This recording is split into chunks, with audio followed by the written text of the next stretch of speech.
Ty Bartell in with another edition of Coach's Corner. This time we go into Columbiana County, home of the Heartland Christian Lions, with Josh Scott, the head coach of the boys basketball team over there. Coach Scott, how are we doing? Doing fantastic. How about you? Oh, not doing too bad myself. I'm sure you're gearing up for the season. I'm getting excited for the season as each day passes by. I'm excited to talk about this team because you guys seem to have great numbers throughout the years, too. It always seems to be such a basketball heavy township, I should say, or basketball heavy school, I should say, where a lot of the kids flood to these sports and they love it. And it seems like you have great numbers. Looking at it, how are the practices looking right now? What's standing out to you and what are you seeing that's coming from that? Well, the numbers are true again this year. We've got 22 kids, 9 through 12, and two different junior high boys teams, which is a little bit uncommon. It seems like anymore in the junior high era right now. But so we're very fortunate and blessed in that way that we have the numbers and we have kids that are interested in playing, and in turn, it makes the practices how they have been pretty competitive. Every single day they're working hard, knowing that they have to earn their spots, and that's really just a big portion of the success that we've had over the last several years. Just having that competition and having to bring it every day. Looking at last year going into this year, the loss of Jonathan Berdovich is no doubt going to be felt. With a loss like a senior like that, is it more felt on the court or off the court when you lose such a high impact senior in character like Jonathan Berdovich? Well, I would say it's definitely both, because he was a kid that wanted to work outside of practice, and then obviously good student, good role model. That whole group was, but just the impact that he had, Jonathan did. It's hard to duplicate, but I will say that we do have several kids now that are trying to pick up where he left off, and he did leave a lasting mark on our program for that reason. And it's really it's really neat to see. It's a really unique situation here where we feel like we can maybe continue some of those things that he had done, and hopefully have some success with that too. No doubt. Like you said, this has been in a program that's been successful too. And I mean, with good coaching up front, good players and good athletes that have come through it. How do you kind of maintain that success life after Jonathan Berdovich? Because like you said, you've had success prior to. So what does that blueprint kind of look like to maintain success? Yeah, it just goes back to hard work. There's nothing fancy about the success that we've had. There's no secret. Obviously, having some skill, having him with the skill level that he did, that changes things and how you coach and what you do. And we weren't afraid to go into games thinking, hey, we can outscore this team, so defense isn't as vital, which is crazy for me to say, because now I'm really getting back into my roots as a coach, and trying to hang our hats on the defensive end, knowing that, hey, points may come at a little bit lesser of a clip right now, even though we still play fast and we still do a lot of the same things that we were doing. But, we got to make sure that we can get stops on the defensive end and just become special on that side, because we don't have a whole lot of size. That's just, when I first got here, we had Joey D'Onofrio and Stephen Baker and Ronnie Matthews and Noah Pennington and all these guys that were 6'3" plus. And now we're just this, smaller team across the board, which is okay, because it allows us to play fast and really work on, the defensive end. But, we can't make a whole lot of mistakes on that end. So we're really working hard there. Let's get a chance to meet that team a little bit more in depth. Who are some of the returning faces and some newer faces that the Heartland community has to get used to? Sure. So Luke Reynolds is our returning starter. So he's a 3-year letterman, and he'll be a 4-year letterman this year, and averaged, I believe, I just saw it the other day for some reason. I don't know why. I usually don't know the stats, but he was like 9-3 kid, 9 points, 3 rebounds. And then Drew Walker is another senior that had started a game or two last year and was normally the first guy off our bench. So he's a familiar face, both seniors. Our third senior is incoming Jake Kling. He was a JV guy last year, but has played really well, worked really hard this offseason, and has been waiting. Some of these kids that I'm going to mention, they're all in the same boat. They've been waiting in the wings here to get their opportunity, because they've had guys. We've graduated 16 guys in the last 3 years, so they've just had to kind of wait their turn. And then we have 2 other returning lettermen in junior Jake Walker, who's our point guard, and then junior Will Morgan. And so those two have played some big minutes at times, enough to letter and be part of that. and then we have a whole group of new faces coming in. We've got so going down the list, I'm looking at my roster right now. The two new incoming faces are Tyler Rarick, who's a junior, and Xabi Royo, who is a kid from Spain that had come in and wanted to be, we had a family that was looking to host there, and then so he'll be looking to get a little bit of time. Seth Walker, who's a sophomore, coming in and looking to get lots of time. Johnny Myers, a sophomore. I mean, the list goes on. Isaiah Matthews is a freshman. Caden Streetfoot, junior. All these different guys. We've got a whole group of guys that are all looking for time right now. And Drew Galt too. Cheney's quarterback. He's coming in. I just got recently got to have him back. So there's that name too. So that's awesome too. Just to have that kind of cast of names too that are in there, and these are names too. The Walkers we know very well from baseball as well. Like what one thing about these athletes here at Heartland Christian that I've been really impressed with, like the wins in the tournament in basketball, they carried that right over into baseball. A lot of those kind of similar faces. Yeah. Are you a firm believer of success breeds success? And I mean, it's got to be fun right now with the high level of intensity athletes that you guys have right there that are going out there doing a lot of first and really carrying the flagship of the Lions and carrying it proud.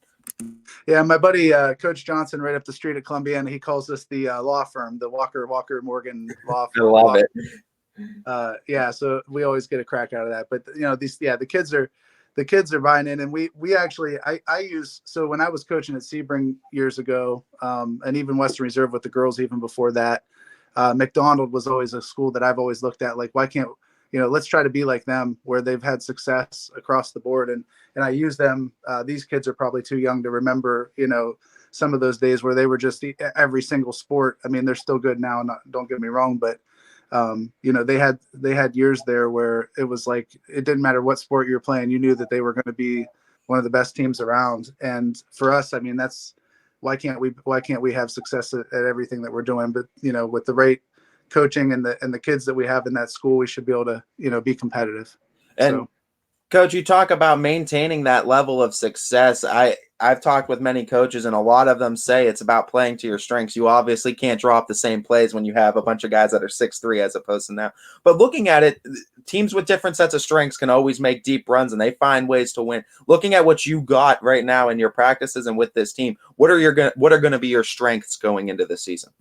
So, it's funny because coming into this summer, I felt like depth was going to be probably our biggest problem, especially with as much inexperience as we have. Just there's not a whole lot of experience at the varsity level overall, but it has turned into so far we've had 3 scrimmages already. It's turned into where, man, I'm going to have some playing time issues with trying to get players X, Y, and Z in, and trying to get some sort of rotation figured out, which is a good thing. So I think it allows us to do more. It allows us, again, it goes back to the competition that I talked about at the beginning, but it also just allows us to play faster, allows us to play harder, because maybe the guys only have to be in for a couple minutes at a time. I think that's going to be a highlight of this team. And I never would have dreamt that with losing all those guys last year and then coming into this summer. So that part was really unique and interesting. Coach, let's just real quickly go over this schedule right now, because I know you guys being independent too kind of allows you the flexibility to schedule who you want. So what's some highlights on the schedule you're excited for these boys to be tested? Well, yeah, let's look at that, because we've had it's interesting because we've decided to play up. So when I first got here, it was kind of, some of the teams that we were playing, the coaches I would talk to, well, that win doesn't count because that team's not, Kingsway Christian's not OHSAA, or that team is, this team's that. So, we're going to Salem. We have D3 Valley Christian twice. We have Badger, who just got, Duncan Moy from Warren Harding. I mean, they're going to be really good. We've got them twice. We're playing them up at the well, I call it the Q or Rocket Mortgage, whatever it is now. But so we have them. Lisbon, we got Lisbon potentially twice with their tournament, and then playing them. Crestview's on Newton Falls on the road, United, Minerva twice. So when you're looking down this schedule, and there's several others there too, but I'm hoping that people look at this and say, hey, they're not afraid to play anybody. And part of it is I have to schedule 22 games too. So, it is more difficult to try and find games when you're independent. But, if we're that team that is hovering around below or just above 500 into the tournament and nobody wants to play us, I feel like that's still an exciting season. I've never really been part of that kind of team, but it was like, hey, let's see what happens. And, I don't know how many games we're going to win this year at all. I could never tell you. No clue, but, to hopefully have that preparation going into the tournament, that's kind of our hope. Cause that's really all we have to play for. We're not, no league or whatever. So work with what you got and roll the dice, right, Coach? That's Sure. the goal for every season. Who's going to be helping you on your staff this season, lead this group of boys, and who are some other big names in this program you'd like to give a shout out to? Yeah, so I mean, it's still, my dad is still helping out. Pops, they call him. Love to see it. Yeah, my dad's back, and Coach Z Zamuda, he's back as our JV coach again, and then Coach Lib, giving a shout out to him. He took the girls program over this year for us, and he's still deciding to come around as much as he can for the boys too. And he was in kind of that freshman role last year, so he's sticking around and being some eyes and ears. And then we've got Ronnie Matthews, who had played for us my first year here. He and Fernando Meyer are helping at the junior high, but Ronnie's kind of been a jack of all trades, just helping out wherever he can and coming to lots of practices and going to sit the bench with us too. And so, I'm really, really fortunate with where our staff is right now. We're in a really great spot for these kids. How important is it to have consistency at that kind of level with the staff year in and year out, to also expect consistency of success year in and year out? Yeah, I don't know how many times I've already mentioned in practices about what our culture is, and part of it is like the newer faces, and there's certain things, as simple as throwing a ball into the rack, into our ball bat, the ball rack that we have, you can kind of throw it in there. And missing and all that. And it's like, no, we don't do that. We don't leave basketballs laying around. We don't walk from place to place. And just having that culture where all the coaches already know what to expect as well, is gigantic. And I think that, when I send my scrimmages out to some friends that watch us and kind of critique me, but I think that's a really big thing with coaching, is having some people that will give you some insight. That was one thing that they've talked about, is how differently our kids walk onto the floor from when they first started watching some of our games, even from a confidence standpoint and knowing where to be and all those things. I think it's just such a smooth transition to go from, game to game, practice to practice. I'm sure I gotta imagine that it is too, just having that kind of consistency. And it seems like a lot of coaches that have bought into the program as well too. And I mean, when everyone's bought in, it can make the jobs and lives a lot easier. Coach, before I let you go, I want to give you a little bit of shameless self-promotion. Tell the community why they need to get out there, support this boys basketball team this year. Well, I definitely appreciate that. And we anytime I get a chance to talk to any of you guys over at YSN, I always like to take advantage of it, because you guys are so incredibly special. I'm going to flip it around for a second, but so special to what we do, and just giving us this platform is incredible. I can't even, none of us can thank you enough. And I speak for so many schools when I say that. But in terms of the Heartland Lions, you're going to get a team that's again playing. We're going to be physical this year, which is new. That's probably the newest feature. I have a lot of kids that are physical, and then we're just going to play really hard, and we're just going to try to compete every single night. That's really our goal, and hopefully that we honor God when we do it, and when people watch us play, hopefully they can see some kids that are really doing it for the right reasons, and that's really my main goal in doing this. But again, hardworking kids, fun to watch, fast paced. This isn't walk it up basketball over here. So, I think that it would be fun to watch for sure. I think you guys are going to be real fun to watch as well. And you can catch some of the Heartland Christian Lions games on ysnlive.com this season, absolutely free. Once again, thanks in part to our wonderful sponsors. As we gear up for the 2022-23 season, Heartland Christian's ready with one of the best skippers in the area, Josh Scott. We get ready for it, as this has been another edition of Coach's Corner with Ty Bartell.